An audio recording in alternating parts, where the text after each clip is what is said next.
अस्सलाम वालेकुम स्टूडेंट्स। आई के सॉल्यूशंस में इमरान खान खुशामदीद कहता है। तो ninth mathematics chapter number 1 exercise 1.6 question number 1 आज का लेक्चर मुश्तमिल है काल्बों के सॉल्यूशंस पर। इसमें दो मेथड्स गिवन हैं क्वेश्चन नंबर 1 में। एक क्रामर मेथड है, एक इन्वेरिएंट मेथड है। अब जो मैं आप लोगों को फर्स्ट ऑफ ऑल पहले सॉल्व करना चाहता हूं वो इन्वेरिएंट मेथड से सॉल्व करूंगा। तो यहां पर देखिएगा हमारे पास दो इक्वेशंस गिवन हैं। उन दो इक्वेशंस पहले तो हमने अंडरस्टूड करना है इक्वेशंस के बारे में कि इक्वेशंस असल में है क्या। देखिएगा एक इक्वेशन 3x - 2y = 0, दूसरी इक्वेशन 5x - 2y = -10। अब ये जो इक्वेशंस गिवन हैं इनमें आपने देखा कि दो वेरिएबल्स यूज हो रहे हैं x, y, और उन दोनों के कुछ ना कुछ कोफिशिएंट्स मौजूद हैं। उसके बाद इक्वल में भी कुछ हमारे पास डिजिट्स दिए गए हैं। तो अगर हम इन इक्वेशंस को दोनों को हम मैट्रिसेस की शक्ल में लिखें तो एक मैट्रिक्स बनेगी इनकी कोफिशिएंट्स, जो वेरिएबल्स के कोफिशिएंट्स हैं उनकी। एक मैट्रिक्स बनेगी जो इसमें खुद वेरिएबल्स यूज हो रहे हैं x, y, उनकी। तीसरी मैट्रिक्स बनेगी जो इक्वल में हमारे पास नंबर्स दिए गए हैं इनके। तो जरा देखिएगा कैसे हमने इनको मैट्रिसेस में लिखना है कि अगर ए जो पहली एक ए बनेगी उस वो होगा उसमें जो वेरिएबल्स हैं हमारे पास इनकी कोफिशिएंट की मैट्रिक्स होगी। ए क्या है 3 और ये 5, ये -2 और -2, ये 2/2 की मैट्रिक्स होगी। फिर इक्वल से इधर ही वेरिएबल्स की जो हम एक मैट्रिक्स बनाएंगे x, y 1 कॉलम पर मुश्तमिल, ये कैपिटल X होगी, ये कॉमा दरमियान में। उसके बाद इक्वल जो है अगर b की बनाते हैं हम, ये जो मैट्रिक्स होगी 6 और 10, ये b की होगी। तमाम क्वेश्चंस में हम ये ax और b का ही नाम देंगे। अब ये ax और b का नाम देंगे और याद रखिएगा x मैट्रिक्स में हमेशा x, y की एक 1 कॉलम पर मुश्तमिल मैट्रिक्स बनेगी और b हमेशा जो है ये भी 1 कॉलम पर मुश्तमिल होगी, लेकिन यहाँ पर वो एंट्रीज ये होंगी जो इक्वल से साइड पे होंगी। तो और जो a मैट्रिक्स हमारे पास जितने भी ये 2/2 के ये एंट्रीज गिवन है, ये जो है कोफिशिएंट है यहाँ जो हमारे पास इक्वेशंस में वेरिएबल दिए गए हैं उनके कोफिशिएंट्स हैं, और ये हमेशा ये भी 2/2 की मैट्रिक्स बनेगी। क्वेश्चन नंबर 1 की बात की जा रही है एक्सरसाइज 1.6 में। तो ये जब सारे क्वेश्चंस में अभी तक ये हमारे पास नया काम है, बाकी वही मेथड है जो पहले हम पिछले एक्सरसाइज में करके आ चुके हैं, लेकिन इसकी वजह से हमारे पास एक फार्मूला ड्रॉ होता है। वो क्या है, ax जो है इक्वल से साइड पे है, ax = b। तो x को हम जो है उधर लेकर जाएं तो x जो है इनवर्स में आ जाएगा और b। असल में हमने वेरिएबल्स x, y जो गिवन है उनकी वैल्यूज फाइंड करनी है, तो इस फार्मूले के तहत हम चलेंगे। x हमारे पास मौजूद है, b हमारे पास मौजूद है, a इनवर्स हमारे पास मौजूद नहीं है, वो आपको पता है।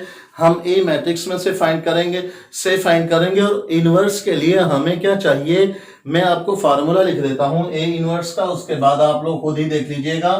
a इनवर्स का अगर फार्मूला लिखा जाए तो वो होता है 1/a का डिटर्मिनेंट और एडजॉइंट ऑफ a। ये फार्मूला होगा जिसका भी हमें इनवर्स मालूम करना हो। अब यहां पर हम ये जो क्वेश्चन नंबर 1 है इसमें सबसे पहले हम डिटर्मिनेंट फाइंड करेंगे। अगर हमारे पास उसका डिटर्मिनेंट 0 आ जाता है तो फिर हमारे पास मतलब कि सिंगुलर मैट्रिक्स नहीं होनी चाहिए। तो हमने सबसे पहले जो है इसका डिटर्मिनेंट फाइंड करना है। इनवर्स के लिए अब इसका डिटर्मिनेंट फाइंड करेंगे। a डिटर्मिनेंट का ये साइन है और डायगोनल एलिमेंट्स आपस में मल्टीप्लाई हो जाएंगे। ये मैं आपको पहले भी बता चुका हूं, दरमियान में माइनस का साइन होगा और नॉन डायगोनल एलिमेंट्स आपस में मल्टीप्लाई हो जाएंगे। तो a का डिटर्मिनेंट -6 + 10 आएगा, तो वो हमारे पास a का डिटर्मिनेंट फाइनली बनता है 4। तो अब ये 0 नहीं है तो ये नॉन सिंगुलर मैट्रिक्स है, तो लिहाजा इसका आगे सॉल्यूशन मौजूद है, हम x, y की वैल्यू फाइंड कर सकते हैं। अब दूसरे नंबर पर हमें ए का एडजॉइंट चाहिए। मैं यहां पर डायरेक्ट एडजॉइंट ऑफ ए ले लेता हूं।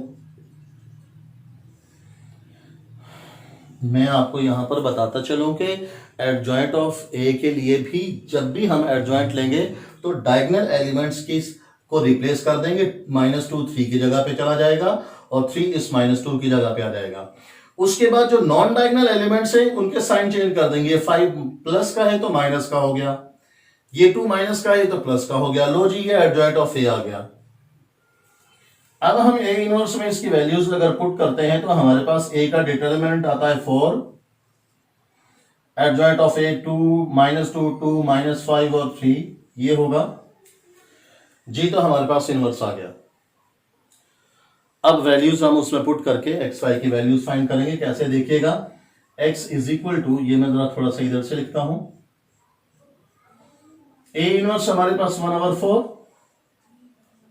-2 2 -5 3, बी हमारे पास मैट्रिक्स है -6 और -10। अब इन दोनों को हमने मल्टीप्लाई कर देना है। अब जब इनको मल्टीप्लाई करेंगे तो देखिएगा जरा, ये फर्स्ट रो को फर्स्ट कॉलम से मल्टीप्लाई करेंगे, -2 को -6 से मल्टीप्लाई करेंगे, दरम्यान में प्लस का साइन 2 जो है -10 से मल्टीप्लाई हो जाएगा। वही मेथड कि जब रो को कॉलम से मल्टीप्लाई करते हैं, रो का फर्स्ट एलिमेंट कॉलम के फर्स्ट एलिमेंट से, रो का सेकंड एलिमेंट कॉलम के सेकंड एलिमेंट से, दरम्यान में प्लस का साइन। ये देखिएगा, मतलब रो का जब फर्स्ट एलिमेंट को हम कॉलम के फर्स्ट एलिमेंट से मल्टीप्लाई करेंगे तो दरम्यान में प्लस का साइन लगा के फिर हम सेकंड एलिमेंट को सेकंड एलिमेंट से मल्टीप्लाई करेंगे। अब जो है सेकंड रो को मल्टीप्लाई करेंगे उस कॉलम से, तो -5 जो है मल्टीप्लाई होगा -6 से, प्लस दरम्यान में 3 मल्टीप्लाई होगा -10 से जी। तो इसको अगर आगे हम मजीद सिंप्लीफाई करते हैं तो ये देखिएगा, ये हमारे पास 12 आएगा प्लस का और -20, और ये हमारे पास जाएगा 30 माइनस माइनस प्लस, और ये प्लस माइनस माइनस 30 जी। तो स्टूडेंट्स आगे ये -20 में से 12 गए तो -8 30, और ये 4 जो है इधर डिवाइड में आ जाएगा, ये 0 हो जाएगा, 4 डिवाइड में आ जाएगा। अब हमारे पास x की जो फाइनल, ये मैं ना x की जगह पर, ये कैपिटल X की जगह पर स्मॉल x y जो है मैट्रिक्स से लिख लेता हूं। तो हमारे पास ये फाइनली -2 और 0 ये मैट्रिक्स बनेगी। तो यहां देखिएगा x इज इक्वल टू -2 है और y इज इक्वल टू जो है वो 0 है, लिहाजा जो सोल्यूशन सेट बनेगा -2 व 0 बनेगा। ये हमारे पास सोल्यूशन सेट है,